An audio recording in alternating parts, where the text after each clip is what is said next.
And we're live on Underground Wicked Radio with Sicktanick. Good to have you back on, homie. This is what, fourth, fifth interview? Some man, a couple deep at least. Right Thank on. you for having me. Hell yeah, man. I'm definitely. So I'm gonna let her. She's a greenhorn. This is Uzi Gillette. I'm gonna let her take the first question. Sure. Sicktanick, hey, how long have you been at this? Now I think like 12 or 13 years. Nice. My first album came out in 2005, so since then. Right on. Yeah. Right on. So 12, 13 years. I'm gonna start right out with this, man. I wanna know what's going on with your cancer, because that shit's got me worried. Like, mad respect too for doing the show. It just slipped my mind with Gore Fest. I know you were sick on your way there. Did you perform sick too? It was Dead Fest, but yeah, no, I mean, I had just done a chemo infusion like a couple days before some shit, and yeah, I mean, I performed and stuck it through and shit. It fucking sucked really bad, but you know, it is what it is, man. I'm just going through the ropes, trying to do the treatments, and I mean, it's not easy. You know, it's really taxing, like physically and emotionally and everything else, you know, in between. But you know, I'm not one to give up, man. That's not how I roll, so to speak. So basically, like, I'm gonna go through, I think I have 2 or 3, I think I have like 3 more infusions left.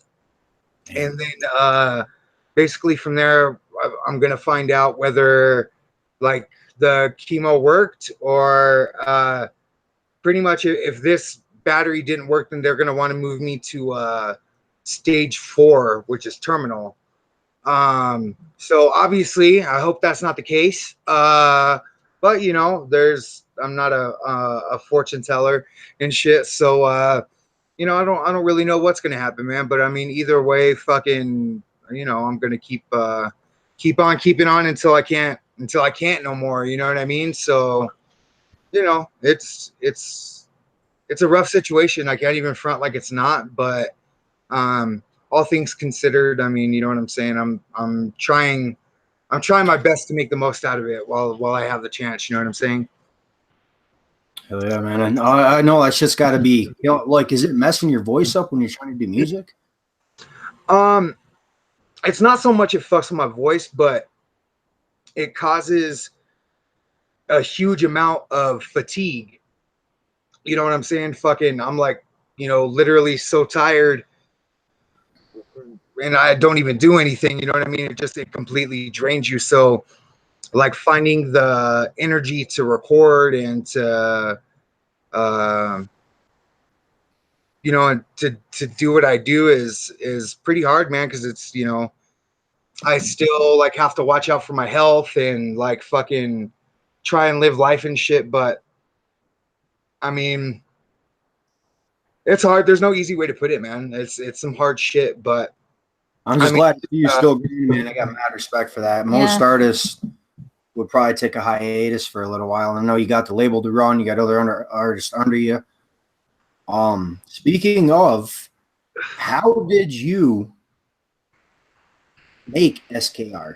I don't think I've ever asked this question. Well, so just to clarify, there's no one on SKR no more but me. Oh shit!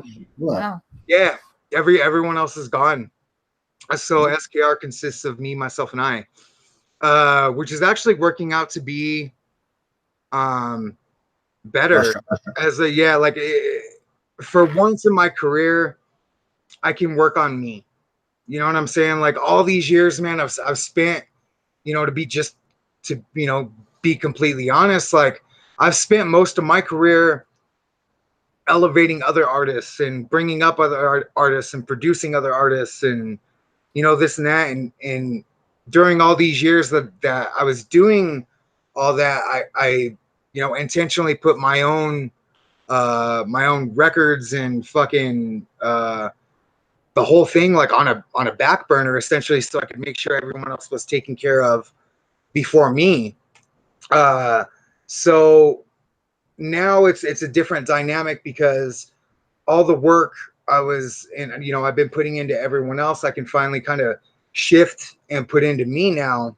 And you know, all things considered, with how much work I put in for the genre and for the label and A lot. else, I think I deserve it. You know what I'm saying? I think it's my turn now. And because I don't have to worry about anyone else, and I don't have to worry about fucking, you know, dealing with fucking prima donnas or fucking politics or fucking, and they don't, you know, there'll always be politics, but I don't really have to worry about anything else but myself. And, you know, I found that to be pretty fucking liberating.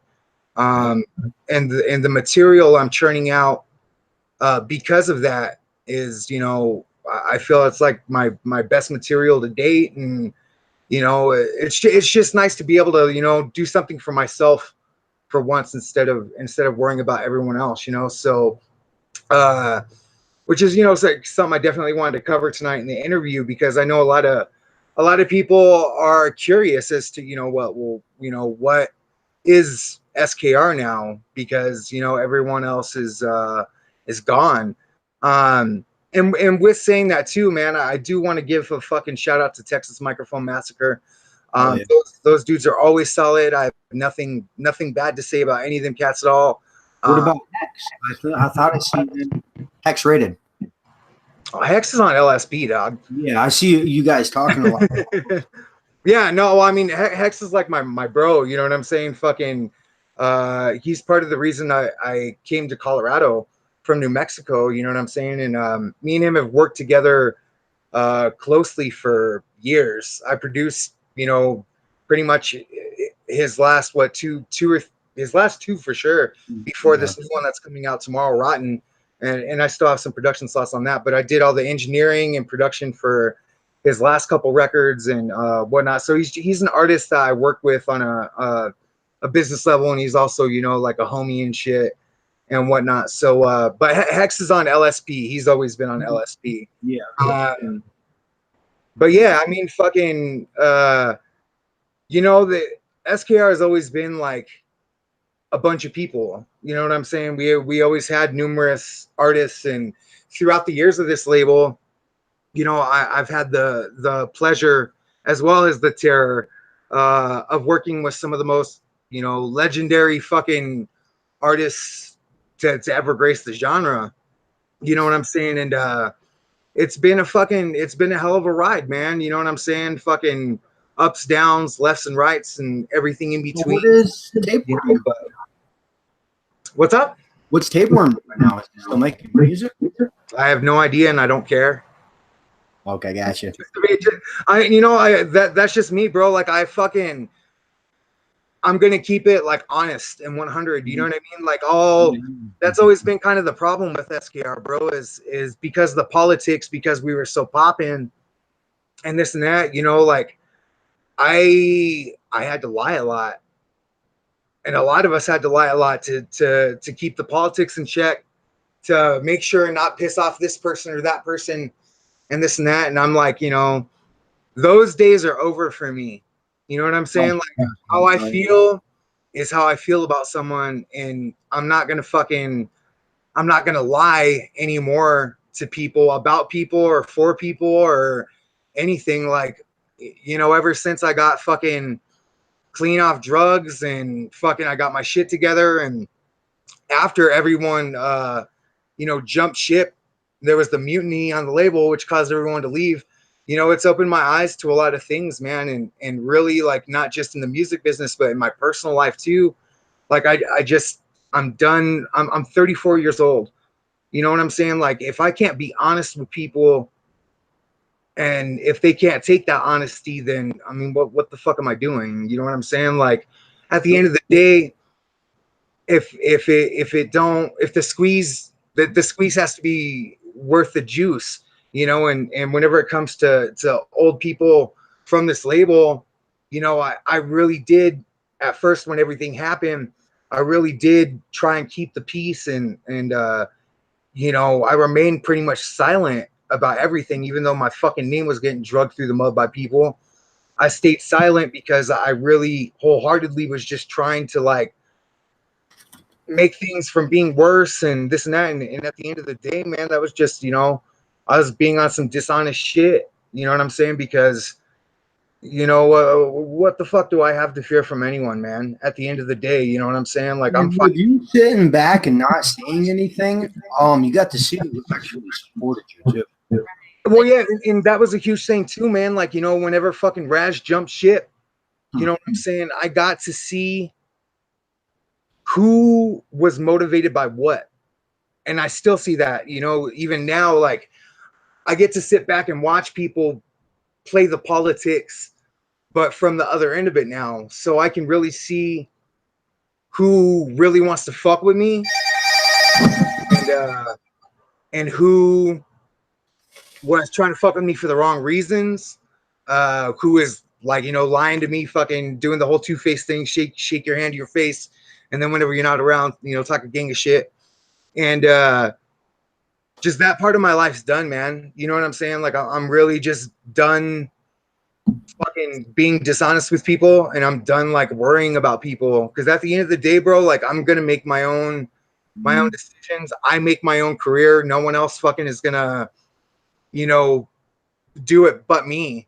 You know what I'm saying? And I can't, what I'm like, I'm supposed to run around in fear of fucking a bunch of underground rappers who fucking, at the end of the day, like, it isn't going to affect my sales or my fan base, or, you know, because whenever everything did happen, bro, I was tripping. I was like, damn, bro, like, my fan base is going to get fucked up.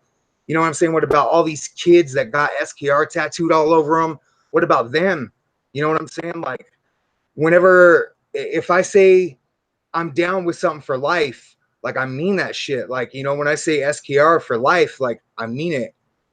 And for other people, it was more of a convenience factor, and I'm down for life as long as it benefits me, and I'm down for this, that, and the other whenever it benefits me. But whenever the going gets tough, you know what I'm saying, and real shit starts to happen, then I'm gonna tuck tail and dip. And that's, you know. What about your beats? The sickbeats.com still up? Oh yeah, man. I'll always be doing production, bro. Like, nothing at the end of the day, man, like, nothing's really changed. You know, there's less people on SKR, and I'm more focused on me. But at the end of the day, like, nothing really has changed, because like, the pure honesty of it, man, is that I built this label. You know what I'm saying? Like, I was the brains behind everything at that label for all these years. Regardless of if I put my own career on the back burner or not, I was still the dude coming up with the promotional fucking shit, the marketing ideas. I was still the executive producer, fucking financing everything. You know what I'm saying? And fucking, and so on and so forth. So, like, but it's just, I was letting it benefit other people instead of now myself. do you say that is it easier running it on your own? Oh, wait, Other people? Like, way easier? Like way leaps and bounds. Where, I mean, you know, like I said at first, when all this happened, man, I was a little bit nervous, and I can be real and honest with everyone saying that.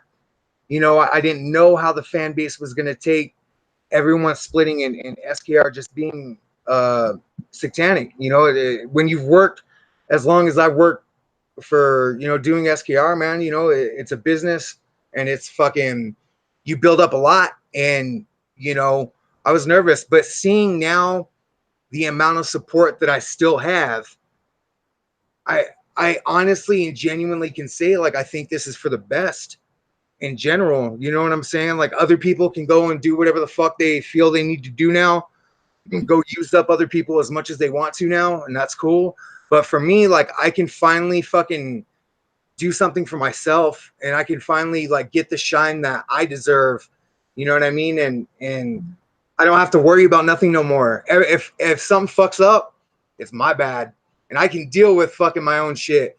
But it's like, whenever you empower other people is whenever things become a problem, and then you have to point fingers, and then they're pointing fingers, and this and that. And, like, by being solo and doing this myself, I've bypassed all that shit.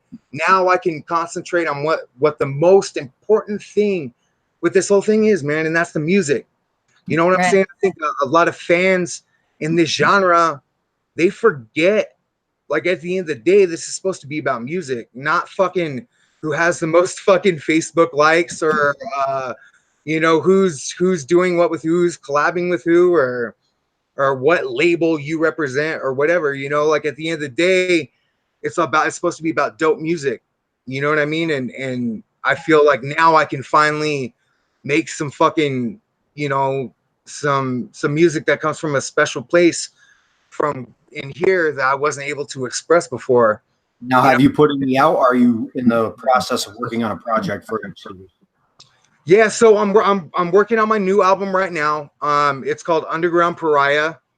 And I think I have about 6 songs that are like, well, if you include the one day, probably like 7 songs now that are all recorded. And for the most part, the live, because we're doing live instruments, like Sicktannick's turning into a band. You know what I'm saying? Like, it's not just going to be, I have a fucking drummer and a bass player now. You know what I mean? We're going like the full band route. And, you know, so we still have to record some drum parts and, you know, guitar, but I got about another 7 songs ready to go that I just got to record.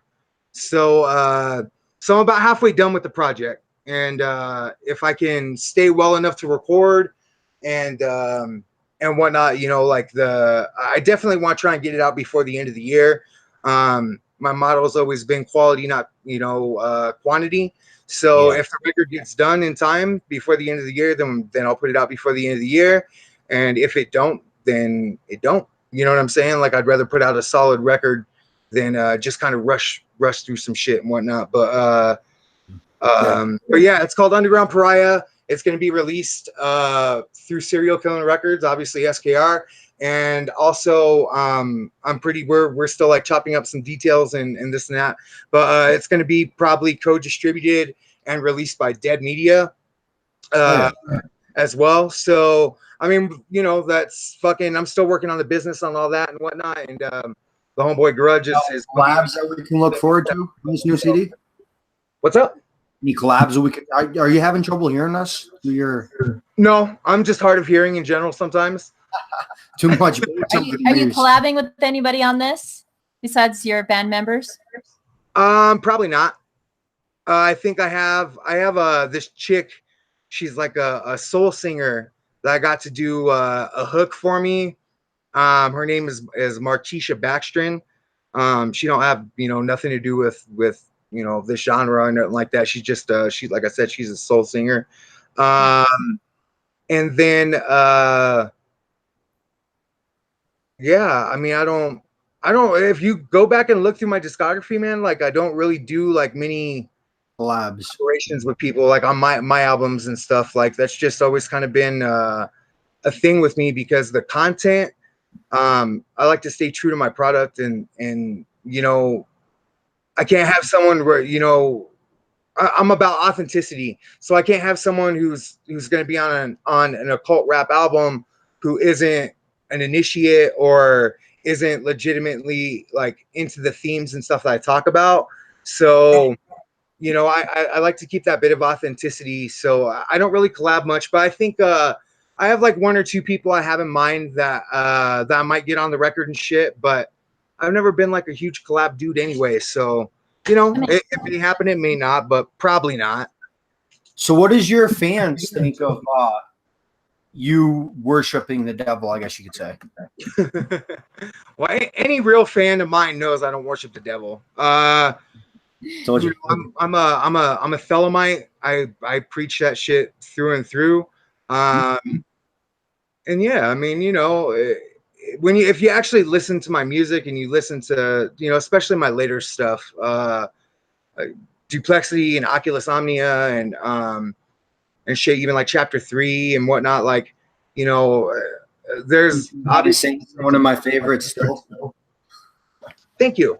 I always have, you know, I have occult themes, and I may talk about the devil and whatnot here and there, but it's more in a symbolic type of manner. You know what I'm saying? It would be stupid for me to worship the devil and not worship God on the same tip, that's just hypocritical.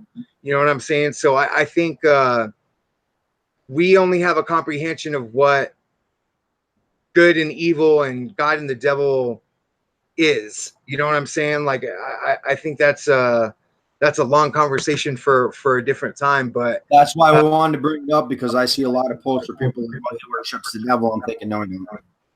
Well, yeah, and I mean, a lot of that comes from my early days in my career, because I used to, you know, be really like gung ho on about talking about shit, and it was real like shock oriented. I wanted to shock and offend people, you know what I'm saying? But my thing has always been to provoke people to think for themselves, and you know, ever since I got involved with Thelema, and you know, I guess you could say I graduated, you know, occult elementary school, from Satanism on into to other things that make, to me, make more sense and whatnot. My main goal has been to promulgate and to try and talk to my fans through my music about, you know, religion and belief and the power of it. And you know, I have fans that are religious, that are Christians and this, that, and the other, and that's perfectly fine. I can't hate the individual because of the wrongings, you know, of a couple people. You know, don't get me wrong, I hate Christianity. I don't like condone or support Christianity or Catholicism or Judaism. What about Mormons? Any of that stuff. I think those are all like old aeonic concepts that are pretty much just tools for self-enslavement, as opposed to government, you know, control. Instead of trying to discover what your true will is, and therefore having the capability to exercise it. You know, so that's why the motto always is, you know, do what thou wilt shall be the whole of the law. That doesn't mean fucking go and do whatever you want. You know, a lot of people get that saying twisted with do what thou wilt, but in fact, I think it's almost antithetical to say that, because being able to do your will also means you have the ability to understand the consequences of doing your will. So while you can, in all reality, do whatever the fuck you want, you know, a Thelemite thinks about the consequences on all ends, the good and the bad, about, you know, discovering your will, exercising it, and actually putting it into motion. So that's always been my thing. Like, I want to give these kids a different point of view. You know what I'm saying? Like, Thelema isn't like a huge fucking religion.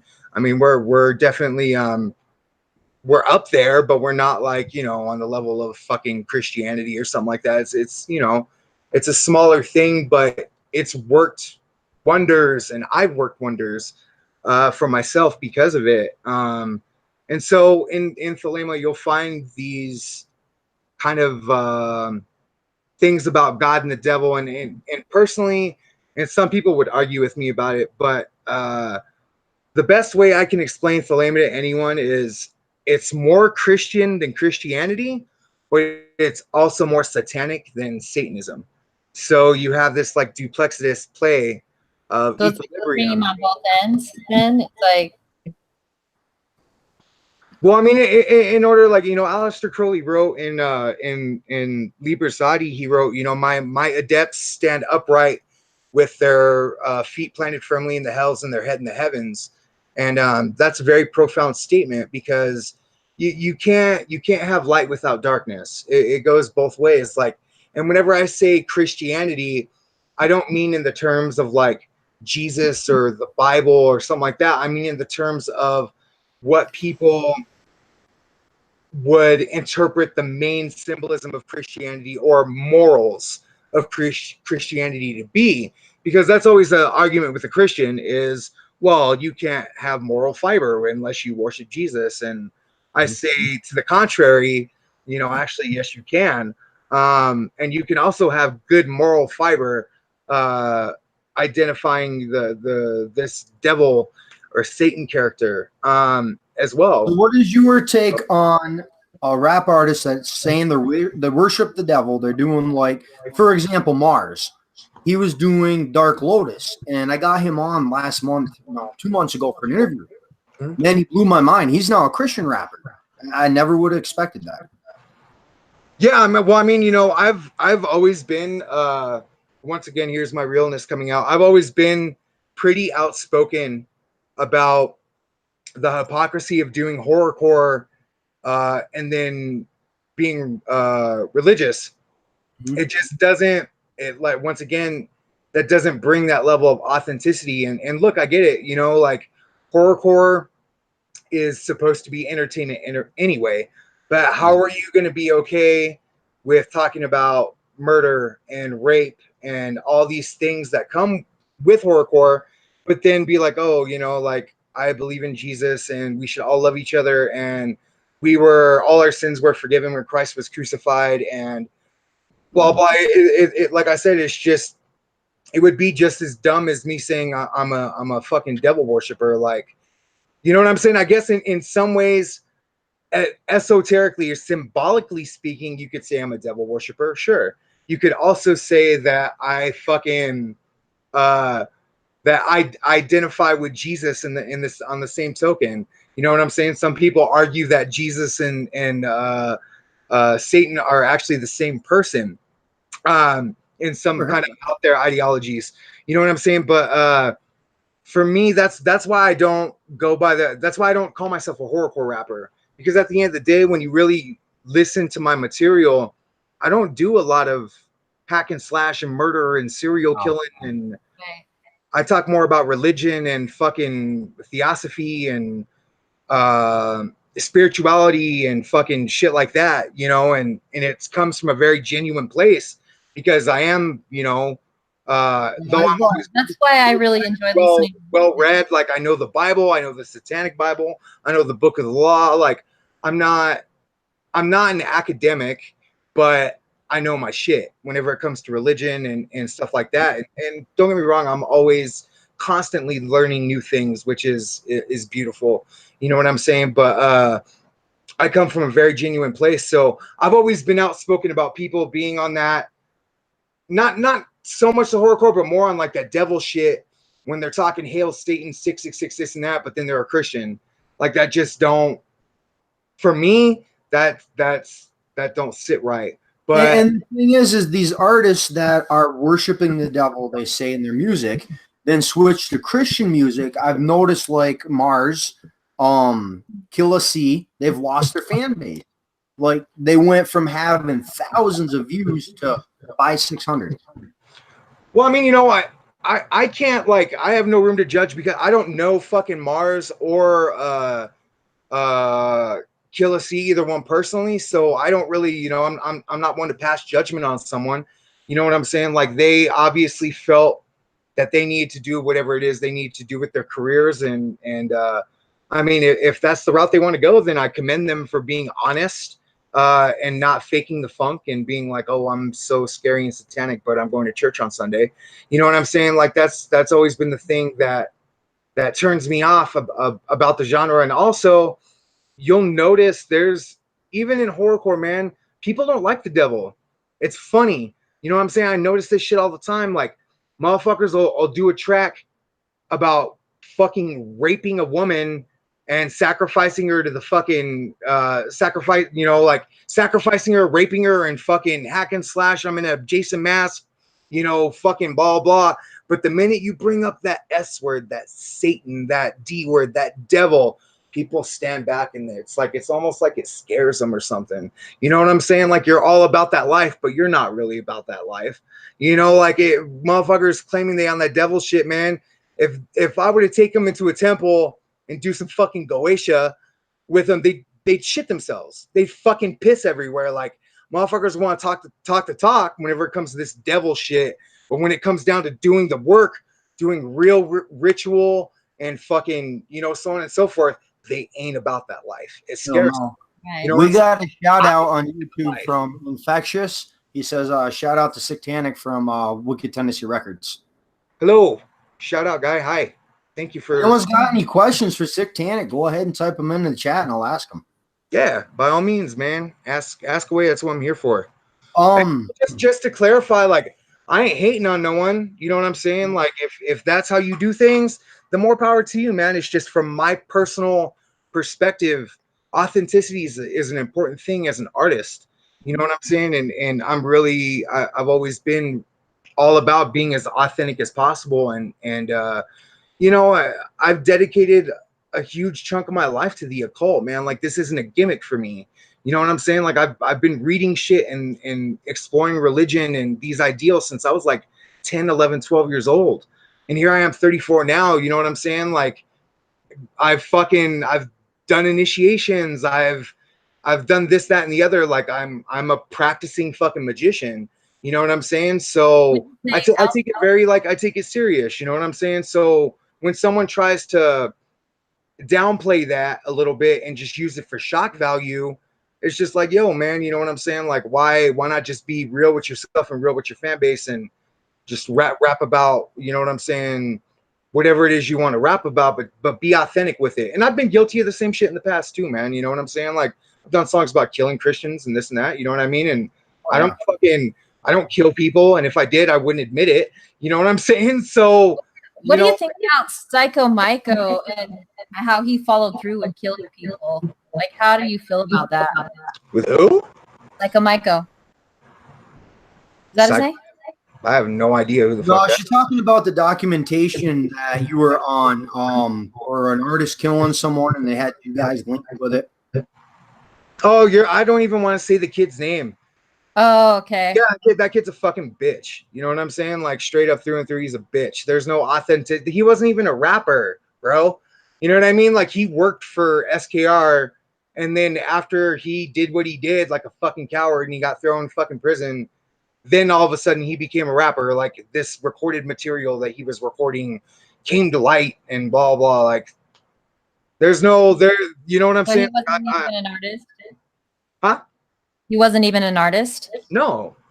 That was like some B-side shit. He was, a lot of people are like, oh, he was signed to SKR, and no, that kid was a push. That kid was a pushover. You know what I'm saying? Like literally. We got a question over on YouTube from Infection. He wants to know: are there any on-sign artists you have your eye on that you feel are just the best up and coming in the underground scene? Like someone new that you're listening to yourself. You know, I'm just gonna keep it 100, man. I don't listen to a lot of underground rap. I don't listen to a lot of underground shit in general. You know what I'm saying? Fucking it'd be like me giving the same shout outs to good people that I always do. You know what I mean? Like my homie Frankie Grudge, fucking Hex Rated, fuck, man. See, I hate name dropping because then I forget people and I feel like a dick, and then people feel like I'm not showing them love. But in all reality, like I just can't remember. But I mean, just to be real, like I don't really listen to a lot of underground rap. Like literally, like I'll listen to something like twice in a month, maybe, if that. I remember you telling me that, and I thought you were fucking with me. Like, yeah, no, I'm genuine when I say that. Like I'm not a fan of horrorcore.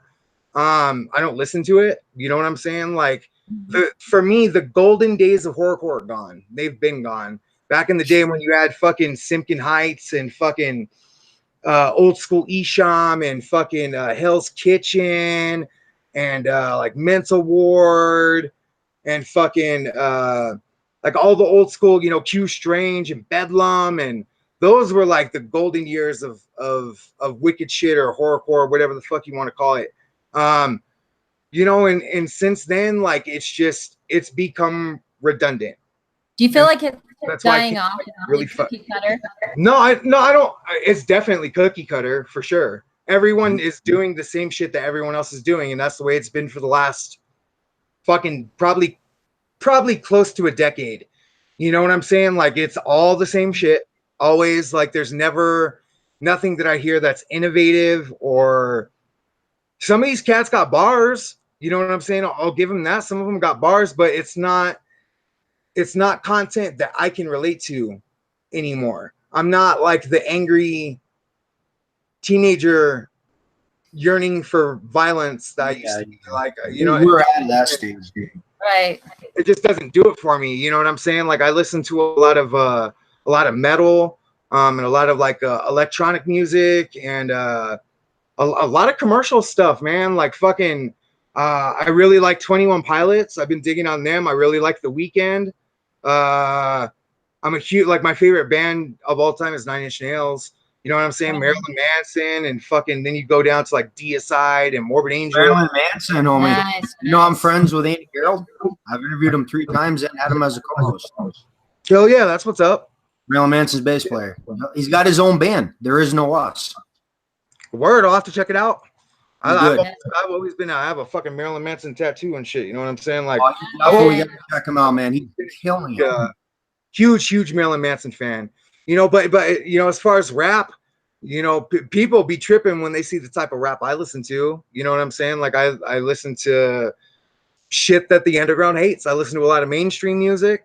You know what I'm saying, and stuff like that. But that's just my personal taste, man. You know what I'm saying? Like, I just can't relate with the material anymore. And because everyone's copied off each other so much for so long, there's nothing that like impresses me.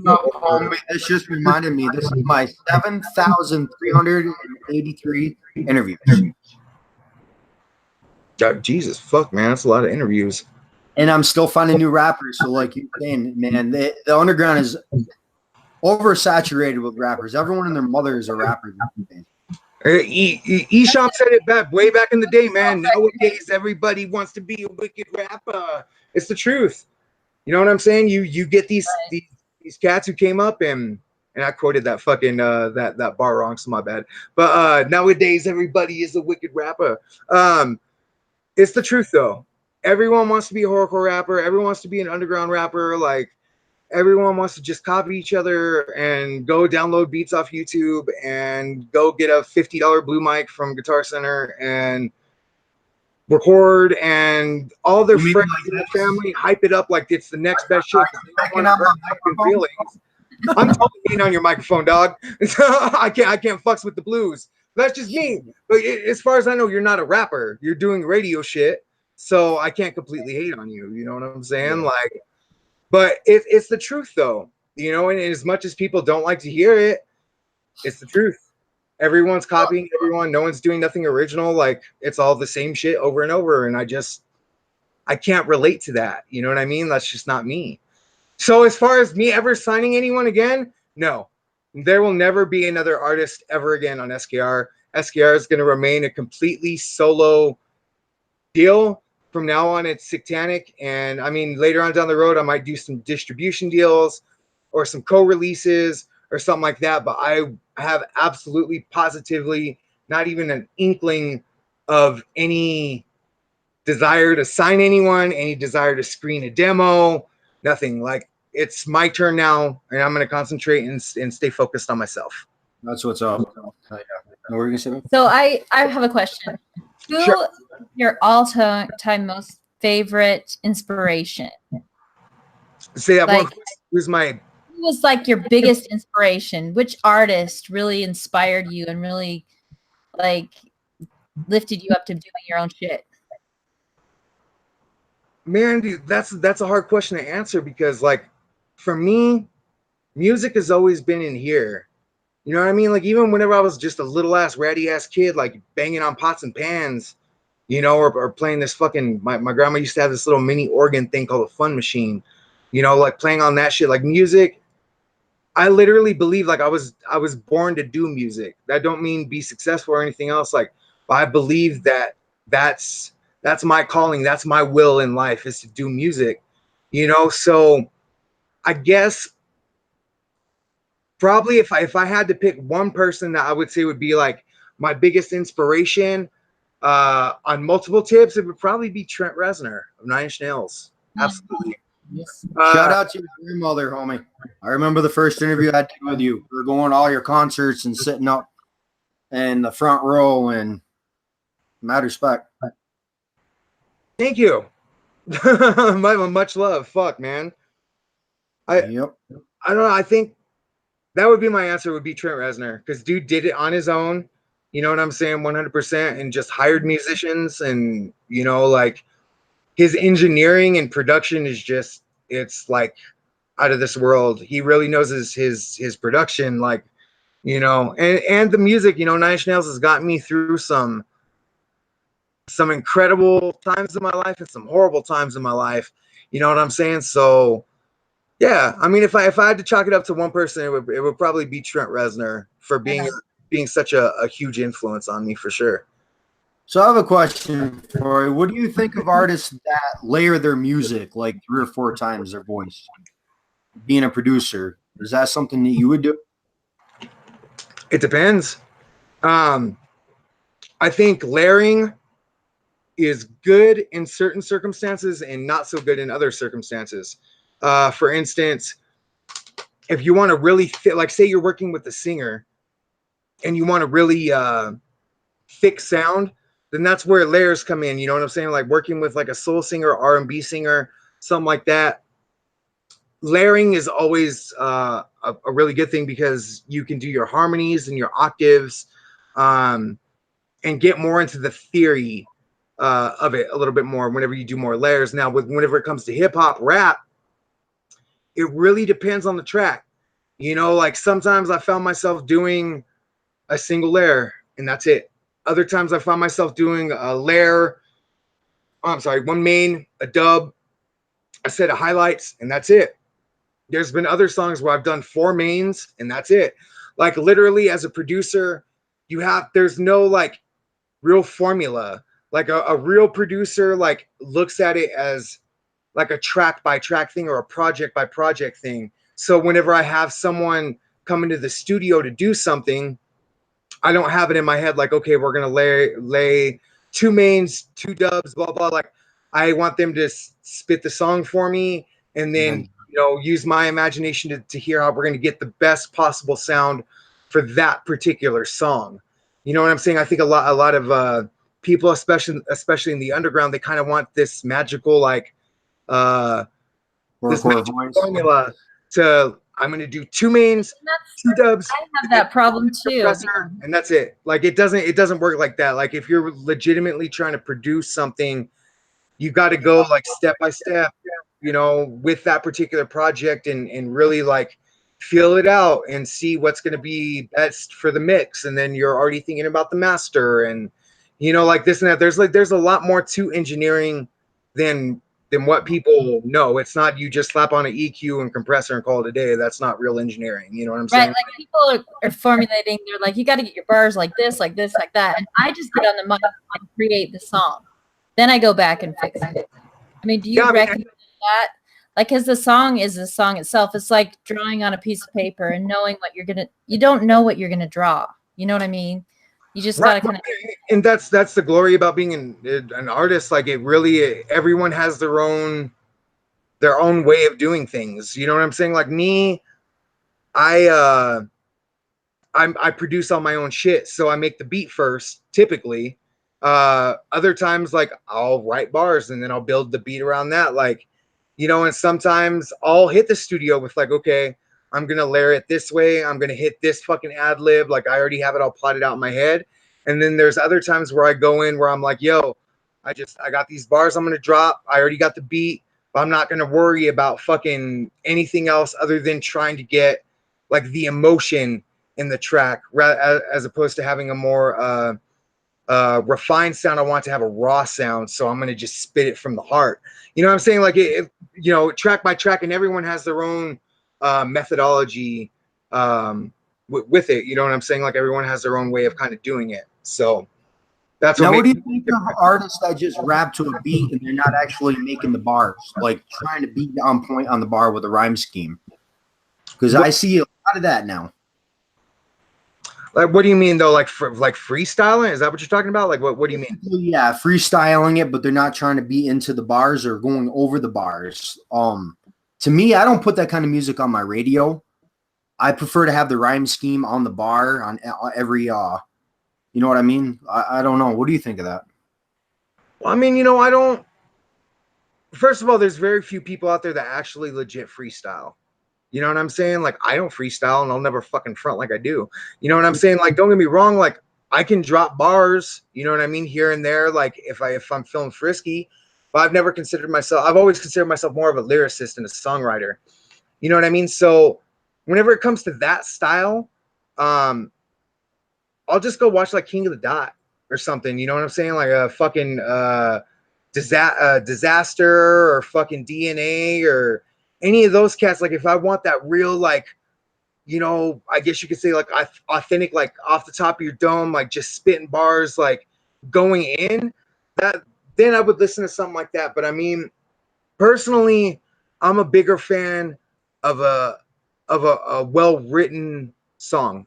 You know, like, you know what I'm saying? Like something that someone sat down and really put some thought and some emotion and some effort into, you know, without just being ABC. You know what I'm saying? Like a real lyricist who sits down and appreciates the craft of real hip hop and appreciates the craft of being a real songwriter and really sitting down and getting into that mode to write a song. You know what I'm saying? When you're recording an artist, how many bars do you have them do before doing another set of bars? You don't have them do like 12 bars at one shot, do you? Well, so so what you're talking about is punching. Yes, so they call that punching. So yeah. With me, I'm a bastard. I'm like infamously known for not letting people punch. And I'm like that because I want to force the best out of the artist possible. I don't want them to have a crutch. You know what I'm saying? Like if you can't fucking drop, like unless you're fucking changing flow style, like in other words, if you're fucking dropping like a straight fucking like synchronetic 16, but like halfway through 8 bars through you start to chop, then I can understand. You know what I mean? But if you're just going straight like linear 4/4 fucking time, I want to push the artist to not have that crutch. Now, there is certain like instances with songs where they do need a punch, because that's what's going to sound better for the record or for the song. I've always been like, yo, go in, kill it in one take. You know what I mean? And they go back through and kill it again and then go back. You know what I'm saying? Like I've always been the one take type of dude. But in certain circumstances, like, you know, I'm not going to hate on someone who has to punch, or like if their delivery is going to be better because they punch every 4 bars, Or then flow better. You know what I'm saying? Then so be it. Now, the one type of punching I don't like is like the Necro style punch. Necro punches like every fucking other bar. That gives him part of his sound, and that's cool. And I actually like Necro. You know what I'm saying? At least the Prefix for Death record. That's an amazing record. But his style is to constantly punch, and he's the only artist that gets away with it, so to speak, in my book. You know what I mean? Because it fits him, it fits his style, and it usually fits his records. But anyone else, I'm like, yo, you know what I'm saying? Like, have some confidence in yourself. Lay those fucking bars down. Like, if we have to sit here and do it over and over, so be it. Like, let's just make sure. Because if you can't spit it, how are you going to spit it live? You know what I'm saying? Like, I know most people like use backtracks and shit, which you shouldn't really do. I've been guilty of that for years. You know what I'm saying? Myself. But now I'm like, nope, no backtracks. When people fucking hear me up there, it's going to be me.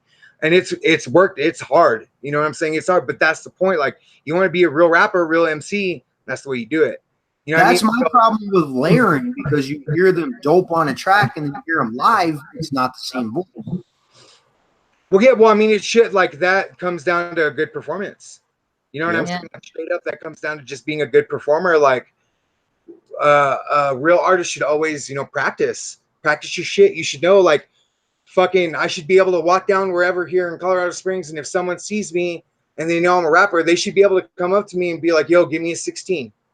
Yep. And I should be able to fucking be like, okay, you know, a catastrophic cacophony, you know what I mean? Like, go off on it, because I know those bars in my head.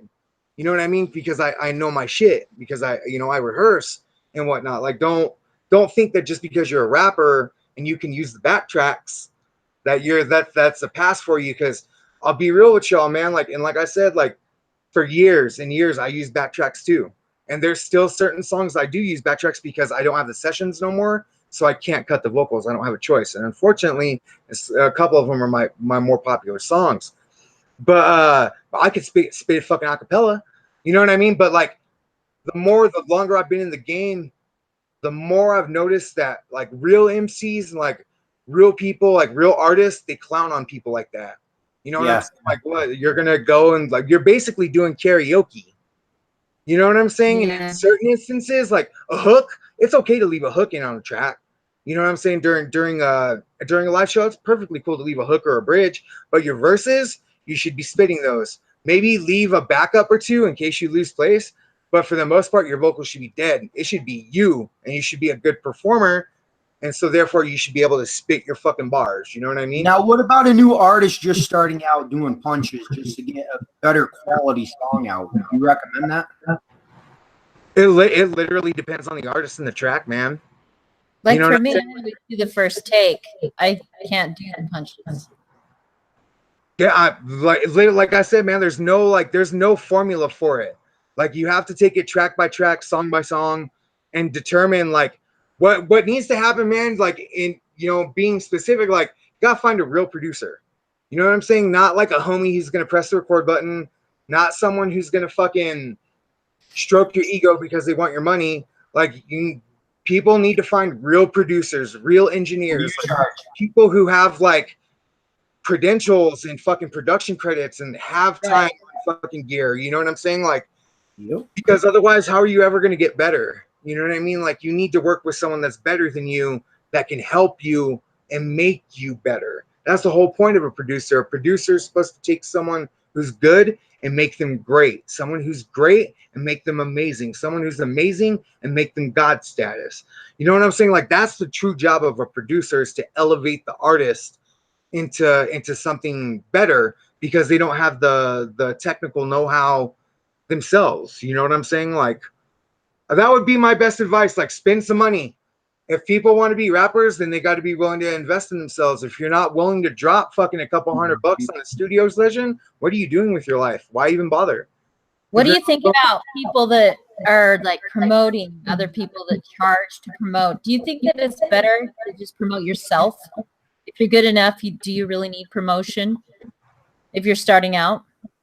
What do you mean? Like people, like promoters that are charging you to promote your shit. You know, do you really recommend that for people in the beginning? Well, I mean, I guess it depends. I mean, like, for me, it's always been, is my investment going to be a loss or a break even, or am I going to make a profit? In other words, if you've got someone who has, I don't know, say yourself as an artist, you have 500 Facebook likes. Just, this is a pure example off the top of my head.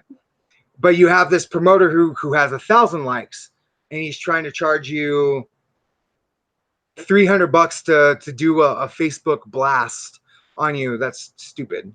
Why would you do that? Right. Yeah, it's just like people who pay all this money for collabs. If the collab isn't going to sell you the amount of records in turn that you paid for the collab, why are you wasting money when you can put that into marketing money? Yep. You know what I'm saying? Like, it has to, that's like business shit. Like, you know, got to be sharp about that. Like, in certain instances, it makes sense to get work from like an A&R or you know, an industry professional. You know what I'm saying? But you need to be on a certain level to even like reach for that. If you're a kid who like just recorded his first song, you know, in your mom's basement, and you have no idea about engineering, or you're just like a SoundCloud rapper who wants to make it off of one song, like, you're wasting your time. Like, you know what I'm saying? You have to be willing to invest in your craft, man, but it has to be worth the investment. A lot of people, that's a hustle. Oh, I'm going to get you, you know, 500 likes for $200. That's retarded. Why would you do that? $3 a month. I know someone charging people, and he just doesn't know how to promote, I guess you could say. I have a question for you. At the end of the day, an artist needs to absolutely like has to learn and know how to promote themselves. Like, you have to have the mindset that you're doing it all on your own. You have to. Otherwise, you're not going to survive. Like, you just won't, because you're going to be reliant on other people. And the longer you're in this game, you learn how fucking fake people really are. And you learn like how everyone really is in it for themselves. which there's nothing wrong with that, but that's the reality of the fucking game. And then it becomes a shock to you, and you don't know how to promote because you've been relying on everyone else all these years. So now you're fucked. You're starting from. So being independent all around is probably the best thing, right? What's up? Being an independent artist is probably the best thing, right? Yeah. Unless you're signing with a major, yeah, absolutely. 100%. Did you have like a pivotal point in your career that really boosted you? Did you have any? I'm asking you a question about your career. What really lifted you up? Like what really got you going with everything, got you up there?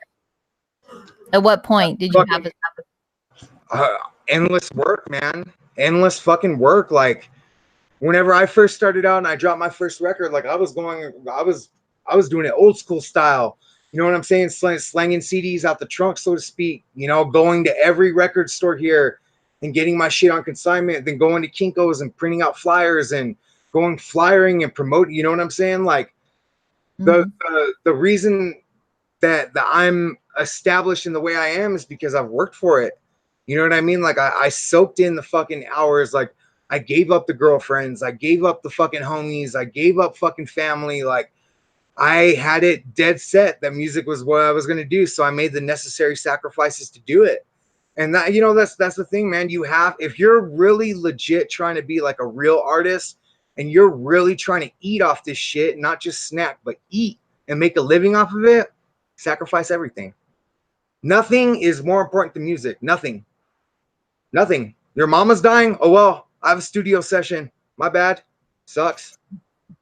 That's the type of dedication you need to make it. It really is. And even me, like, I don't, you know, I'm established and I have a name, but, you know, obviously I'm not no fucking Eminem or, you know, I'm not selling 10s and 20s and 50s of thousands of records. But you know what I mean? I have a name and I got what name I have because I worked and I sacrificed everything. Nothing mattered to me more than music. Nothing at all. It was all music or nothing. And if you really want to do it, those are the type of sacrifices you have to be willing to make. If you're not willing to do that, you're in the wrong business. And you will be. Where do you see yourself in like 5 years? Do you think you're really going to boost up bigger and bigger? Do you think you're going to? You know, well, I mean, you know, I don't know if I'm gonna be alive in 5 years. Well, if you are, I'll say that. You better be. You'll make it. In all honesty, you know, like we won't let you die. I mean, in all honesty, I have a lot of plans. You know, everything that I never got to do for and with SKR, and all the things that I did do for everyone else, I'm gonna turn all of that and all like the knowledge that I've poured into this shit, building this label all these years, like I'm going to finally use it on myself. So, do I have like any dreams of grandeur? Like, do I think I'm going to be the next big fucking thing? Like selling fucking millions of no, of course not. Fuck no. You never know, though. You know what I'm saying? And I would never fucking blow my head up that big. Do I think that I can get to a level to where I can live comfortably for, you know, the rest of what life I may have? Yeah, because I've been there before. When my career and when SKR was at its peak, man, I don't think people really understood like how big we really were and how big we got. You know what I'm saying? And I've tasted that before, and it's because of me that we got there before. So now that I don't have anything sucking my energy, you know what I'm saying, other than the obvious, I think I have confidence in this record that I'm working on, and the approach I'm taking, the fact that I'm stepping out of hip hop a little bit and I'm going more toward the metal route with the band, the gimmick we got, you know, everything. I think it's going to work out to be very advantageous to a realistic point. You know, like I said, do I expect fame and grandeur and a million? No, but do I have the belief in myself and in this band that we could grow to where we can live comfortably and fucking, you know what I'm saying, not have to fucking stress about meals and shit? Yeah, I think it's possible. Absolutely. Sweet. Oh yeah, I can't wait to hear what you guys are Yeah, I'm coming up looking with. forward to it. I'll go to that Definitely. show. I'm excited, man. I'm excited. Now, It's you ever plan on going to Utah? You ever perform down here? Yeah, I performed in Utah before. I think I've done Salt Lake City and Ogden. I'm pretty sure I've done So both. that's where we are. We're in Salt Lake. We're in Salt Lake City. Okay. Well, I mean, I was supposed to go on tour this year. I obviously wasn't able to because of what happened, my cancer and whatnot.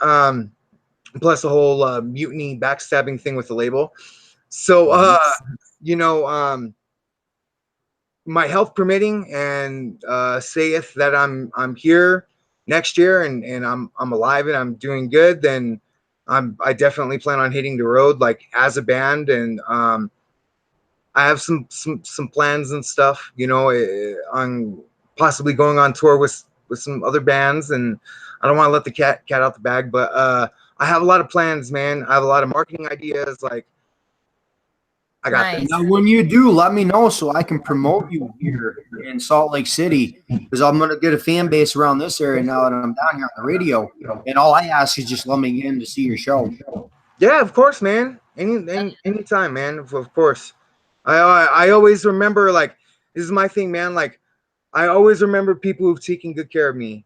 Like, I have that old school, like, that's that old school Albuquerque street shit in me. You take good care of me, I take good care of you. We're on that genuine, let's fucking help each other shit. If you've helped me while I've been down, or you fucking thrown my name into the fucking pot and you've given me my fucking props, then when the time comes where I have an ability to lift someone else up, it's then that I'll do it. I always remember people who fucking take good care of me, man. If you don't take good care of me, not saying you, but just in general, but if you don't, then you're dead to me.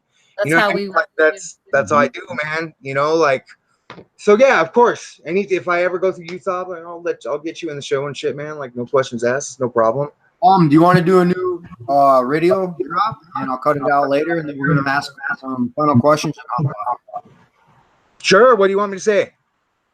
Whatever you want. Just no whoop whoop this time. I already got that. I'm away from the jungle. You got that. Hey, hot seat questions or anything. Oh, I have a new hot seat question I've never asked you, homie. Sure. Dilemma. You know who Dilemma is? That's rapped with Tech 9 and all them? Masick Music? I don't think so. He's on the song My World with Dilemma.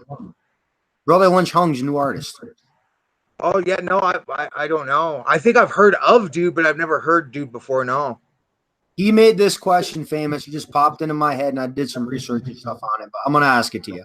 All right, so homie, have you ever earned your Red Wings? You ever ate a girl out on her period? I want the honest truth. Of course. Okay. Now I googled this one day. I was bored. Good. Finally, another one. I was bored. There's health benefits to eating a girl out on the rag. They give out natural pro antibiotics to build your immune system.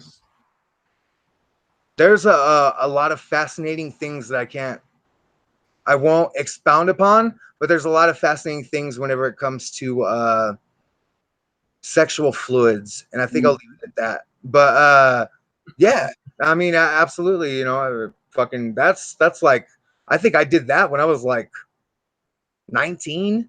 I think because I ate a chick out before I even had sex. Oh shit! I was like 16. That was like one of the first things I ever did because I didn't lose my virginity until I was like 18 or 19. Like 19, I think. Back for that. So check the same. All right, another hot seat question. Sure. If you could live in an album for 5 years, every character and every storyline is going to come to life. What album would you want to live in? What out like musical album? Yes, music album CD. Yep. Oh, Jesus Christ! What a question.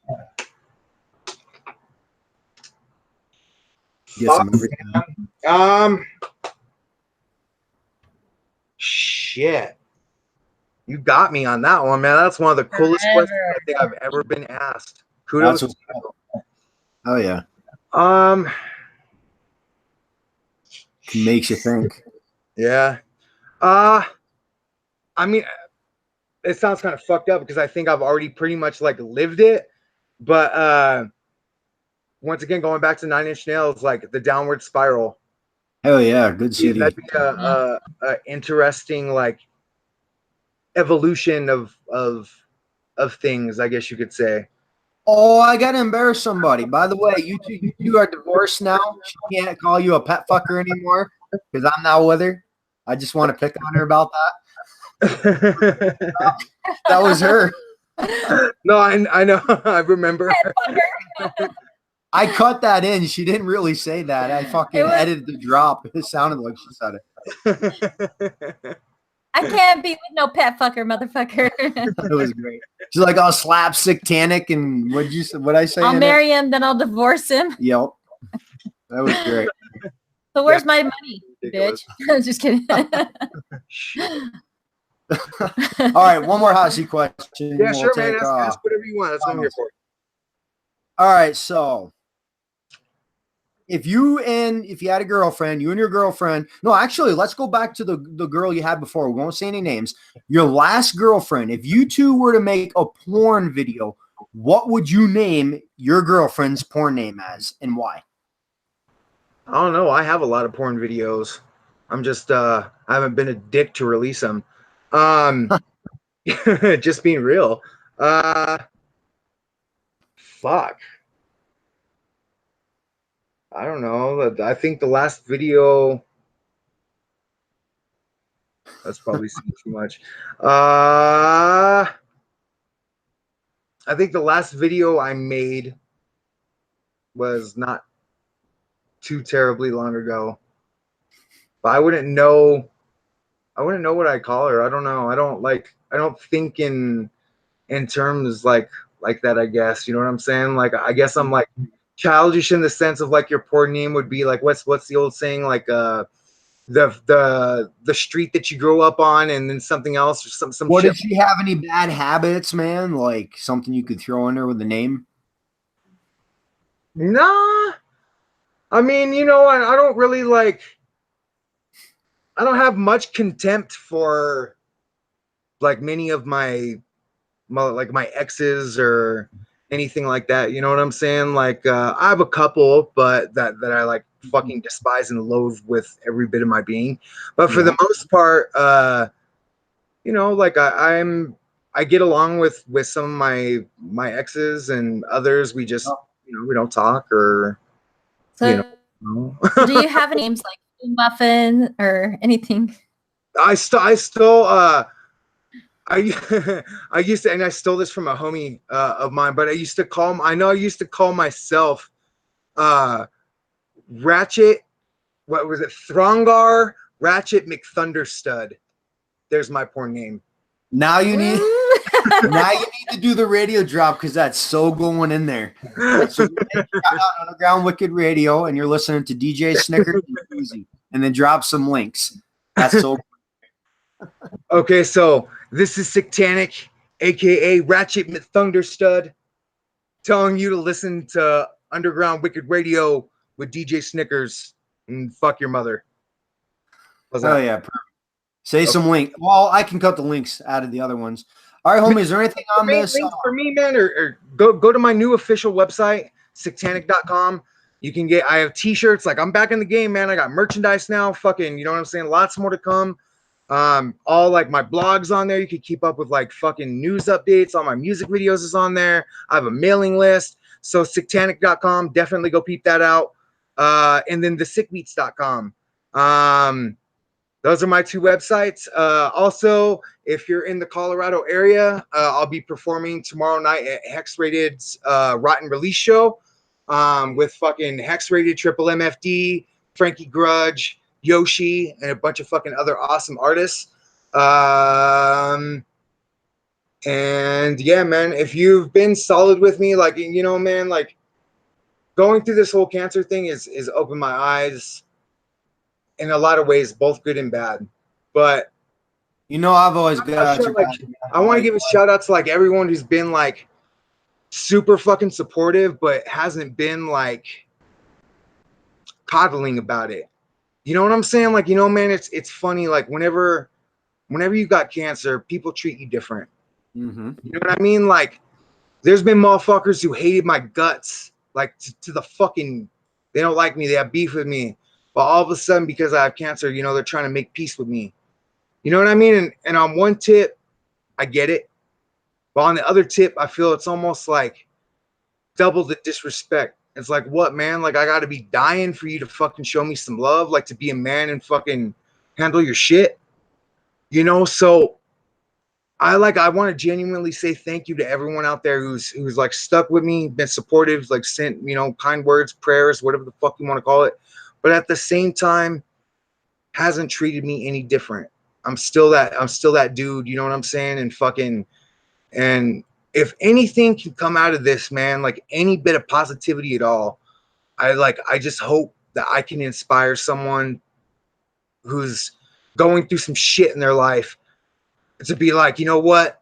Fuck this. Like, I'm a fucking soldier. I'm a fucking man or woman, and I'm going to handle my shit, and I'm going to stay strong, and I'm going to fucking persevere until the very end, until my last breath has expired from my body. And like, I'll never give up.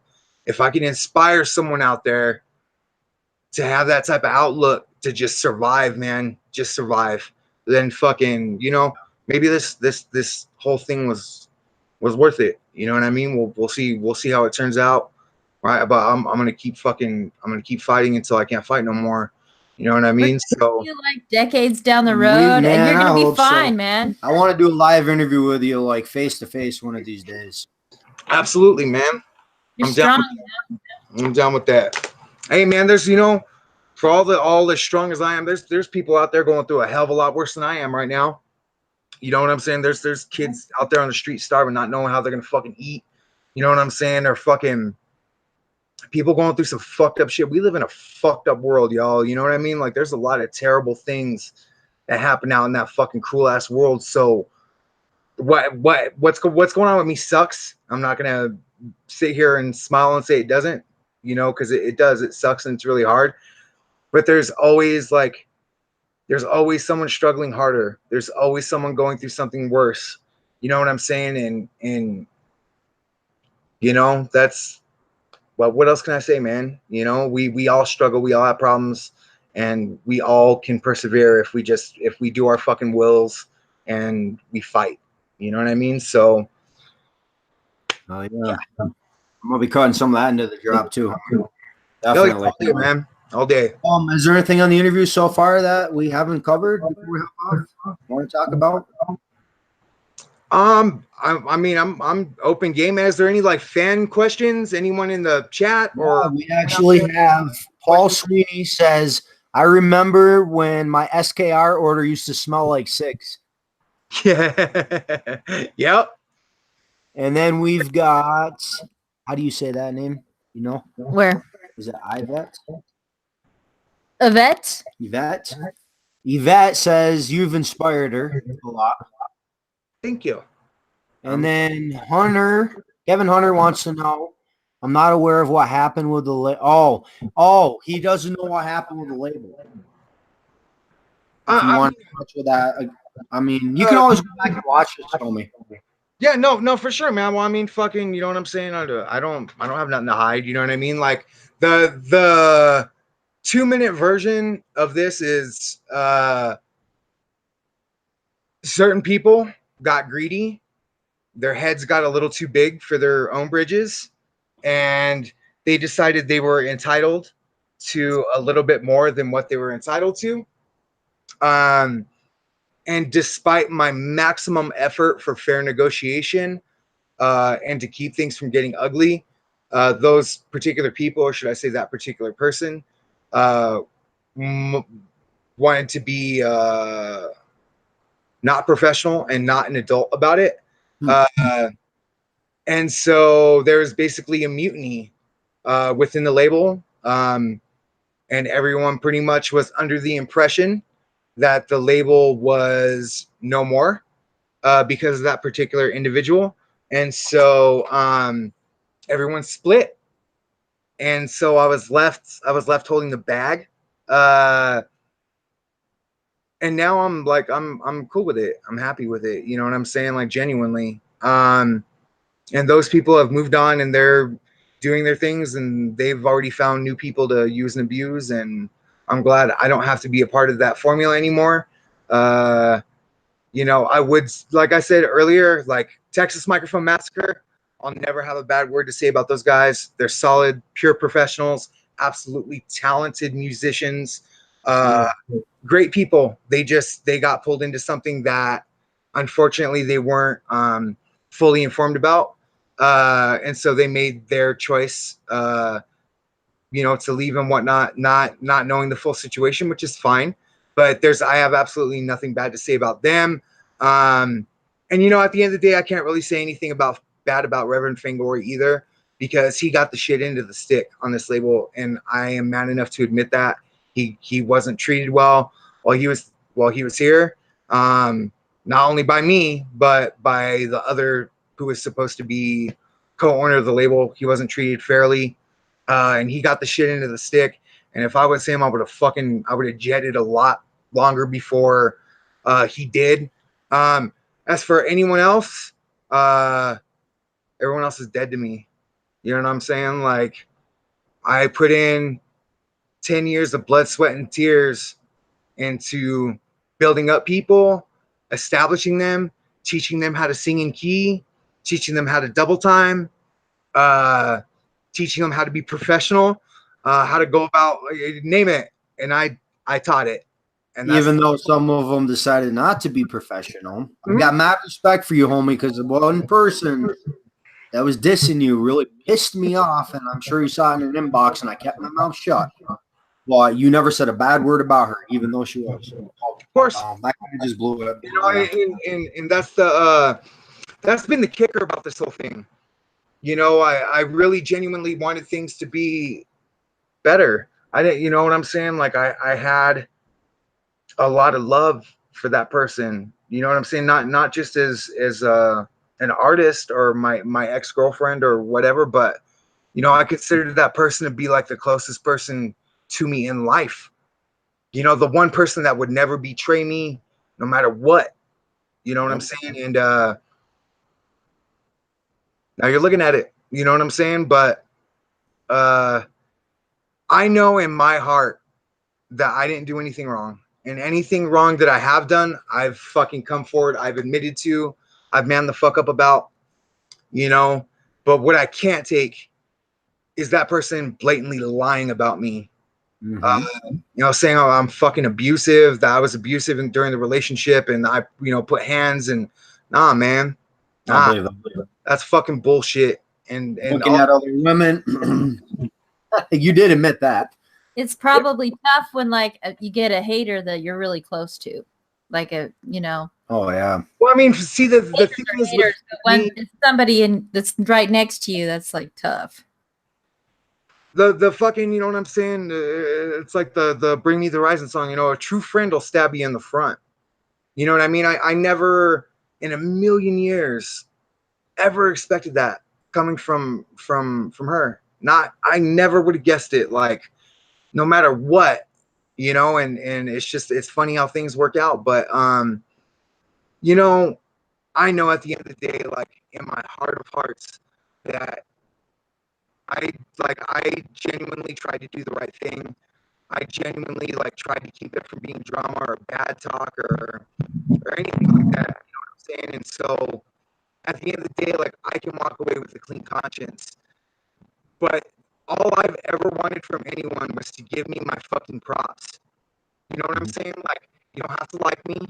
You don't have to like my music. But give me my respect for what I've done. And that fucking particular individual absolutely refuses to admit the fact of the matter. And the fact of the matter is, without me, there would be no her. And that's fucking it. You can't dispute that. I'm sorry. Hey, homie, I hate to interrupt, but our data just ran out on the phone. You're fucking bad, man. It sucks. But it has been so fucking awesome to get to know more about you, Sicktanick. Thank you so fucking much. Much love, homie. Getting on again. Thanks for having me. I appreciate it. And yeah, y'all take it easy and shit. You too, homie. I'll be getting with you too when you do a show here. You're gonna do a show here. Actually, we're gonna go out to Denver. We're gonna go out to Colorado and visit. We're gonna come out that way. Cool. Just holler at me, man. Let me know what's good. I definitely will, homie. Oh, hey, and have you checked out Boogie Bang Radio in Denver, Colorado? Have I checked out who? Boogie Bang Radio. No, that doesn't sound familiar to me. I need to link you guys up so he can get music in rotation. He is getting big there. Cool, man, for sure. Just holler at me, bro. I'll link you guys up. Thank you. Thank you, homie. You have a good night. Peace. SKR. For life. When we say for life, we mean it. Hell yeah. Have a good one, guys. Thank you for having me. You too. Thank you, Sicktanick.